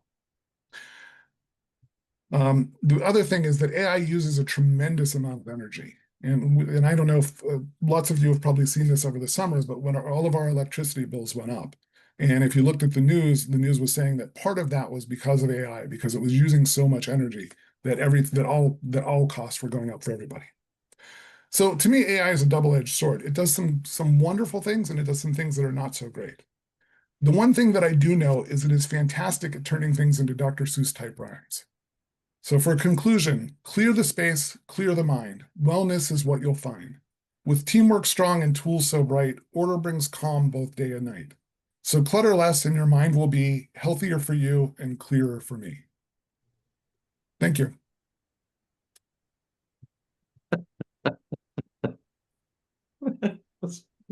We have comments. Dr. Smith is saying, as always, absolutely amazing. How you open yourself always and discuss the tough stuff. You see, sometimes we don't, and that's the real trick. She's going to use your experience to do something similar at her cluttered house. Yes. I think it's a problem that all of us have, and it bothers some of us more than others. But it is amazing to me when I go into the basement, the sense of calmness that I have now. Actually, you showed the soap and you showed the lens and everything. And I'm urging people to please do it. Really, just do it. It's something worth seeing what it does. Dr. Solano says your clutter looks pretty clean for my standards. Well, now again, that was the original pictures don't show as bad as it was, and the finished pictures don't show as good as it was. So you cleaned up to take pictures. Well, it's because I forgot. I wanted to take pre-pictures, but I forgot. That was the problem. So some things were a little cleaner than they should have been or were. I see. Because sometimes people clean before the maid comes in. No, I wasn't doing that. So But it was not, again, we talked about before we started this project, what things bother us, either as a physician or at home. And this is something that was driving me crazy at home. And I was curious as to if AI could actually help with that, because that would actually help my wellness and just make me better for work, better for home. And it was amazing to me. Again, it can't do the work, but it could create a program that let us do the work. Yes. He's asking you, did you upload these pictures to ChatGPT? So I did, but the problem is every time I tried to upload it, it would take all the memory out of Chat. It would take the memory and I could only load 2 pictures at a time. And then when I actually asked it to create the slides, it didn't put the pictures into the slides. So I actually had to take the pictures myself. And when I did the PowerPoint, put the pictures into PowerPoint. So I found that a little disappointing in terms of the fact that I thought ChatGPT would be able to do that for me. And Mhm. in other versions, it might be able to do that, but it wasn't in this particular version, it wasn't able to do that. Oh, I see. Oh, yeah, and that chain of command that's kind of like takes a little bit of time. And Tim Winter is asking, how did you two determine who had neurodiversity versus neurotypical? So she actually got tested because there were a lot of things that she was doing that fit into these categories, and she probably was never tested. She wasn't tested earlier in her life, but she wanted to go ahead and be tested. And in testing, they did determine that for her. Mm. Although we asked our friends when she went, but when she said, "Oh, this is what they told me," I had all of our friends said, "Yeah, we could have told you that. You didn't need to get tested." So I see. I see. In fact, this is a great story, by the way. It's such a humble story because we think of big things to present and show versus how small things can make such a big difference in our life. oh yeah, So what's your future plan? we've actually started in the dining room. Mm-hmm. And we will continue to eventually get the house decluttered. It's definitely not something that we want to leave for our kids to do. So Very nice. Very nice. Who else has a question for Dr. Morris? Wasn't that humbling to see? Chad is saying, I love how AI was able to facilitate better communication. yeah. Yeah, talk about that. So, again, one of the issues that we had when we've tried to do this before is we just couldn't agree on anything. I Mhm. wanted to go quickly, she wanted to go slowly. I would find millions of things to get rid of. She wanted to keep millions of things. Mhm. So finding out how a neurotypical and a neurodiverse person work together was interesting, and finding out that there were actually ways for us to work together, because basically I had given up because Mhm. it didn't feel like it was worth the effort or the problems it would create. So I Mhm. was really glad to actually have an opportunity to try something new with this. And and it really did work well in terms of Mhm. system for both of us, where we could understand each other, where I needed to know that it needed to be done in shorter periods of time with a little bit more understanding than I'd been able to do before. Mhm. Mhm. I see. Oh, you were mentioning images. Let me say something. For image generation, AI is Chat GPT is okay. GPT stands for Generative Pre-trained Transformer, which means it'll generate new text, new code, images, whatever. But pre-trained means it can only take from whatever is out there, even though it can go through vast data sets. And it'll transform it into predictive text or images. However, you have to tweak it. So Yeah. images, it's not very, uh, trust me, it's so much better than before, but it used to be really, really bad. And what it's doing right now, like Mary was mentioning fingers, so at least it's getting finger count right now. And so, but there is a program called Canva. So my Yeah. very, very capable assistant, Grace, she does a lot of work for me. She actually taught me things about AI early on, and because she was using it. But we regularly take the stuff from here and use Canva. Children use Canva too, by the way. Uh, Really, we can do a whole Canva course. my daughter is very, very good at Canva, and she was willing to help out if we ran into trouble. I But see. but but we were able to get past that. Canva is majestic. Yeah. And and I think that like using language of the visual model, using language of color, we're not taught these kind of things. And to see that these are also part of patient care. Yeah. So if we are going to improve, let's say, safety, quality, and whatever, if we're going to expand beyond just being, a doctor who does doctoring kind of thing, then we have to learn these kind of things. And most of people here, if you haven't seen Canva, you should test that one as well. Right now, that one has become AI capable. Yeah. Yeah, I would agree. It's a good program. yeah, yeah. Wonderful, wonderful. This is fantastic. This is very, very good. Any other questions for Dr. Morris before we let him go and bring in our next speaker? Anyone, anything? That's it. Thank you. Thank you. Well, our next speaker, and after that, we do have a break scheduled, so please be patient. So our next speaker is Dr. Angela Kozak. She indeed also was not familiar with AI. She's a board certified retina surgeon. She has more than 25 years of experience in ophthalmic surgery. She's also a wellness pioneer. She's founder of the Wellness Center. She's trained in many other therapies like ozone therapy, hyperbaric therapy, stem cell therapies. Her medical journey spans from retina to regeneration. Oh, and then one thing that always stands out when you speak to her is she's always asking what else is possible.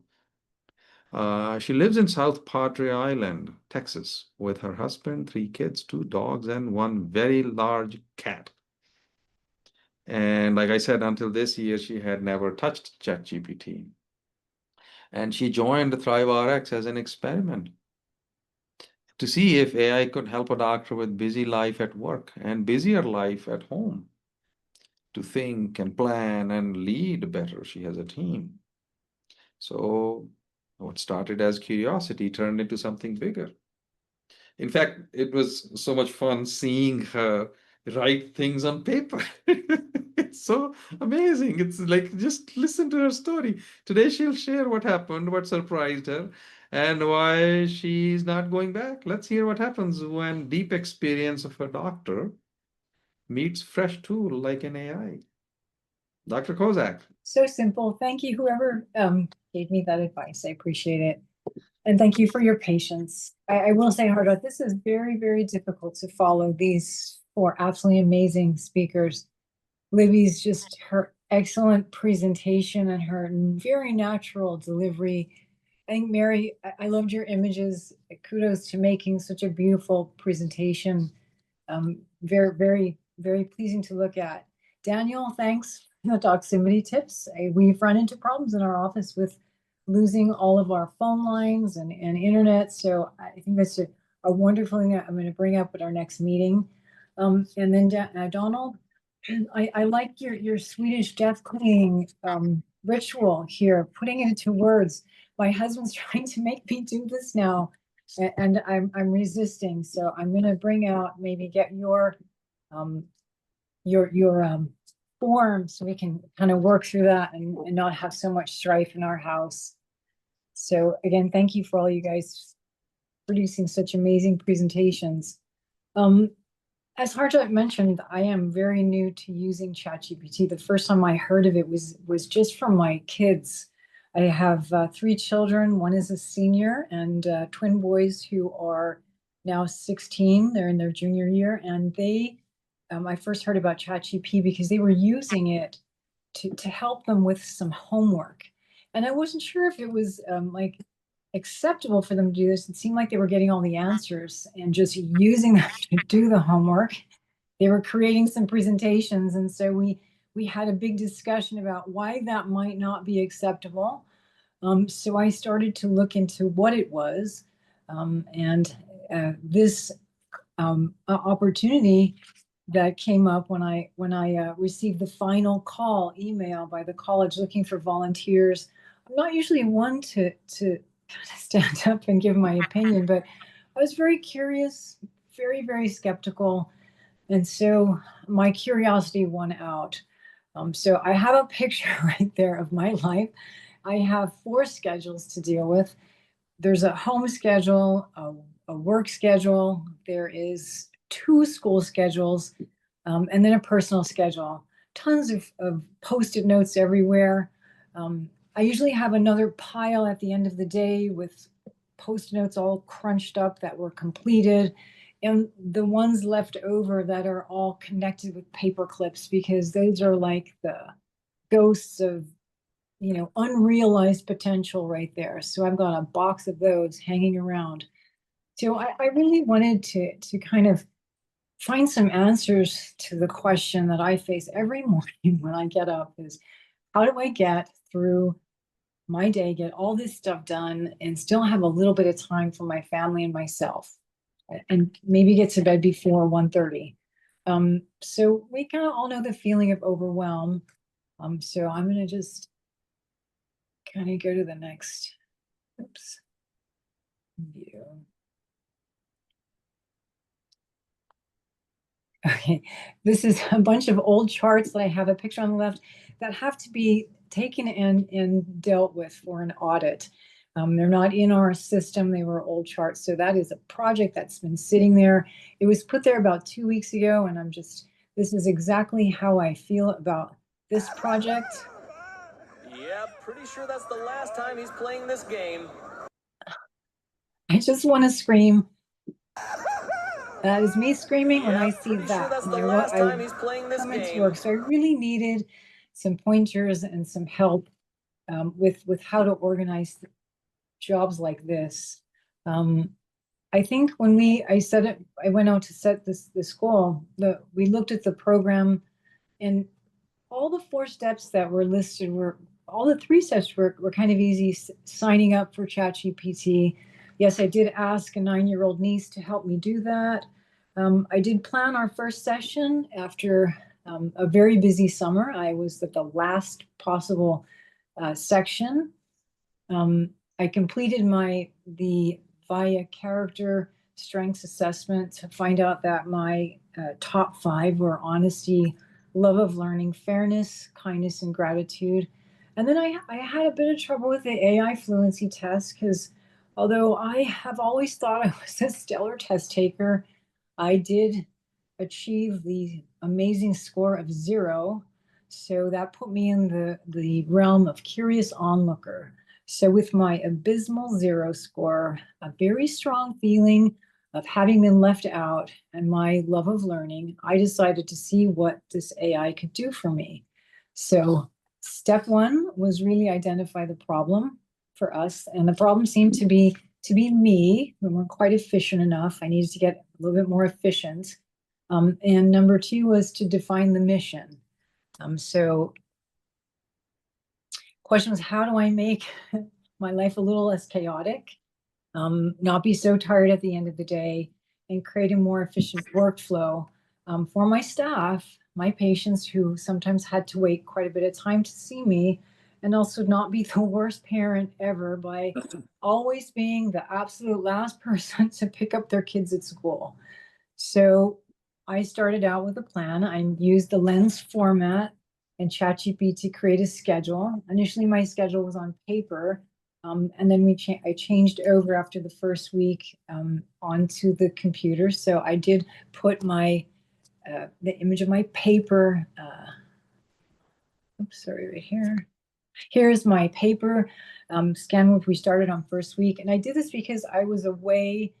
I just got back from, I think we were traveling from a trip that we were at Venice. So I didn't have a computer with me. I had my phone, but it's too small to read. So I ended up using paper that they were kind enough to print out for me. So I just wrote out 1 week. I put my goals on the bottom. I put those as, don't feel so overwhelmed by my day, complete the tasks on time in my clinic, be more efficient and have less chaos, and start using an AI generated schedule and maybe some AI generated education materials.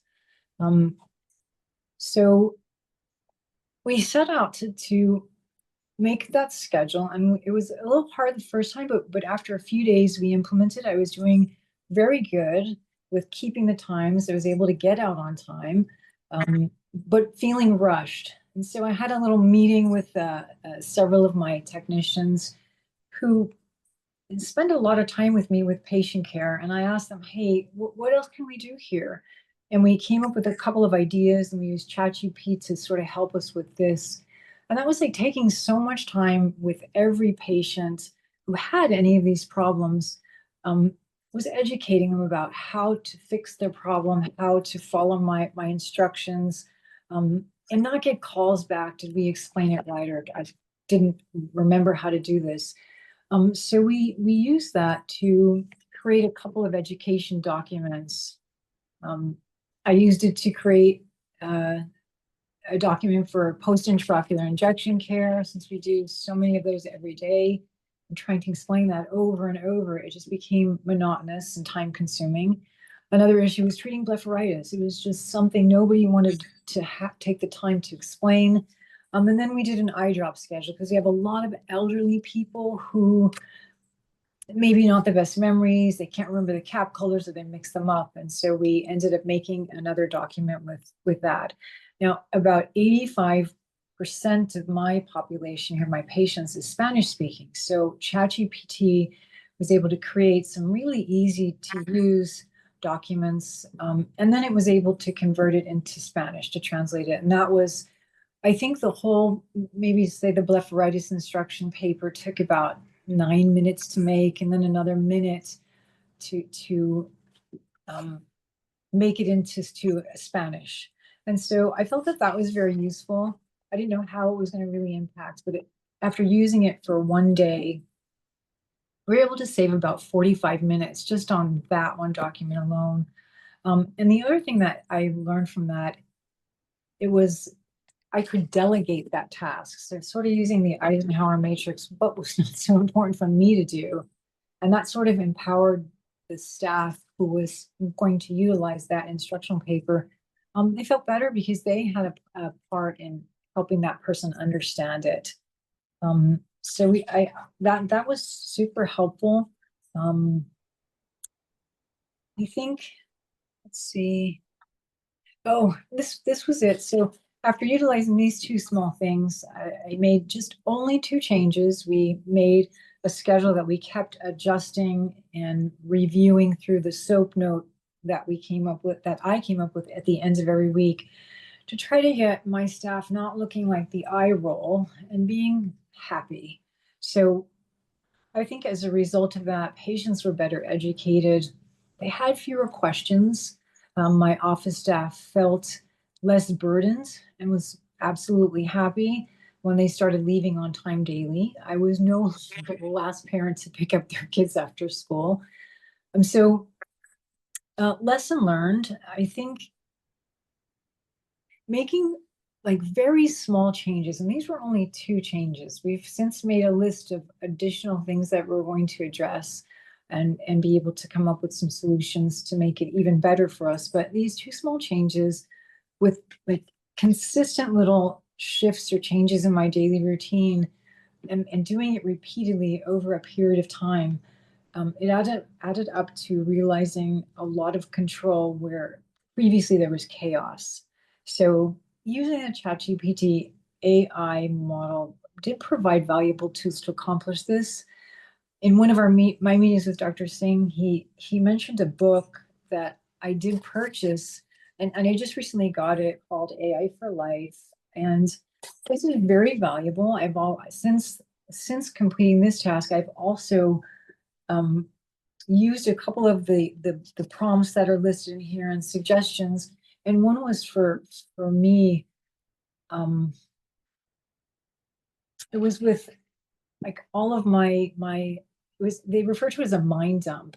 So I have all of these ideas and thoughts and things that I want to accomplish, and I end up writing them on my little sticky notes or forgetting about them, putting them together, and just not making sense of everything and just going on to the next task and forgetting. So I use that to get all of my ideas onto and thoughts and tasks into a list generated with the ChatGPT. And I then asked it to give me time specific, I asked it to organize them in time specific items based on what I asked it to do. And that seemed to be quite helpful. So since this, I will say I also use ChatGPT to make a bio. I never did that before. I made my CV, which, having been in the same place for 25 years, didn't really need that. So that was kind of interesting to create a CV.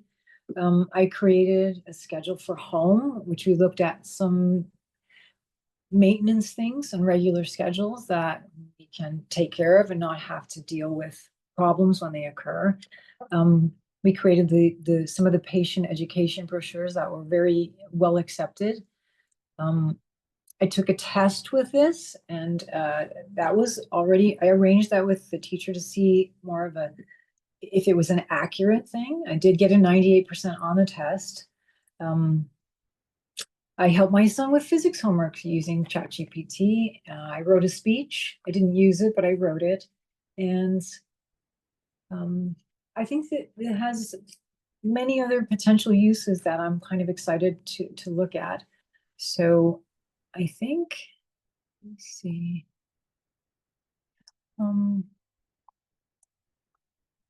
Okay, so I'm just gonna say thanks now. I'm gonna say thanks to all the usual suspects. I'd like to thank my family, and I asked them to provide pictures for this. And these are my people. I have twin sons. Brandon did not want to be seen, so he showed me a picture of his favorite creature. I have my son Austin on the bottom, who for some reason is wearing an iguana on his head. I can't remember that trip. And then my husband and daughter, who always make life very interesting. I want to thank my overworked and underappreciated staff for their big part in this. Not only did I benefit from this, but they also benefited and their families did. And thank you, of course, to the Academy for indulging in me and allowing me to do this. Thank you to Dr. Singh for yet again another very unique and very useful seminar. And to my patients who now look like they're very happy because of the no longer the very long waits in the office. And finally, there is really a big cat involved. So as proof, there is Big Cat. Whoa. So. Whoa. Like your cat should be in a cat commercial. Really? Food commercial. Everybody thinks it's an AI generated image, but it's not. It really is that big. So. No, fantastic. No, that was very, very excellent and very honest and humble presentation. Don't you guys think like how amazingly humble that was? Like we sometimes don't want to talk about these things and like I'm above those things, right? So it's like almost like I should be able to figure this out. I hope who's getting some inspiration. First, we had this thing from Dr. Morris about just decluttering, and now we just saw a clutter, which is time and overwhelm and workplace, so many schedules to manage, and now creating educational programs and education for patients and making it better. 85% of whom speak Spanish, and so personalizing healthcare, right? Did you hear that? So who has a question or a comment for Dr. Kozak about this thing? Because I'm very impressed. Did you see how she was writing on paper before? Did you see that? Wasn't it amazing point to start? And then and then now mastering ChatGPT and teaching all of us about that too. Fantastic, fantastic. And by the way, about your worst parent award, I have won that many times from my own children. They have given it to me. You're the worst parent ever. Lucky you. So, and Libby saying, great talk, Angela. Love to hear about your journey. Yeah, it is a journey. So what is next, by the way? What are you thinking in terms of what comes next? So some of the other things that I looked at, and this has a lot of great ideas. This program was just things in the office, but there's a whole bunch of things that I'd like to do for home. One of them was, I like the decluttering thing. That was pretty good. My idea of that is just a dumpster, but I like his very diplomatic decluttering protocol. One is the to-do list. I think that's helpful for me. The other was like a deep cleaning of the house, looking at creating what we need to do in each room on a weekly schedule with reminds. And I think there's just tons of other things that we can do and we can add. Can you hear me now? That's the book. Yeah. Yeah, please go for it. Okay. Yeah, so I was just saying some of the things that I've discovered in the book, some great ideas about kind of making life in general more productive and making things easier, from simply better house cleaning tasks to making better lists and, just making it a little bit easier.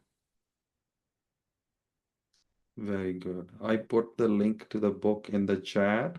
Mhm. Book is written by Celia Quillian. Quillian, yes. And Yes. if you go online and try finding an AI book, almost all of them are written by men, and they all are about how to earn $1 million in 11 days using AI or 21 days. Whereas this is the most honest book I found. And this is also available as an audio book. So if you can listen to it, like just traveling around, the first hour and a half is about different AIs and stuff. But then she really like gets into how to organize things, how to organize how to do this, how to do travel, how to do all of that stuff. So again, if I mean, I could tell you you don't need it, but hey, I think if you want to expand your mind, that's where Angela and I were talking, which is like, if you just feel like, I don't know where to even use it, just listen to it in your car. And in 6 hours, you would know so many applications, not like advanced applications, but things like, okay, my, I don't know, toilet is leaking and we have a 2005 house and that's the toilet. Here's the picture of the toilet and it'll tell you what to do. Or this tree, which we have had for 20 years, has leaves which have these white spots now, what to do. And it will tell you, go and check this, go check that, and then you can do those things. So it's really like those things which we didn't get into because we're, trying to do something, as much as possible in our busy lives. So, no, thank you, Angela. This was fantastic. This was so good. Thank you. All right, time for our second break. So we will take about 10 minutes break. We will meet 20 minutes after the hour. And here's a thinking activity again. As you're listening to all of our wonderful speakers, what is that you keep on hearing again and again and again? What's something, ask yourself, I'll put it in the chat as well. What's something that I've heard more than once today? Is there a theme or a hint at what I have been avoiding? So let's take a 10-minute break. We'll meet in 10 minutes.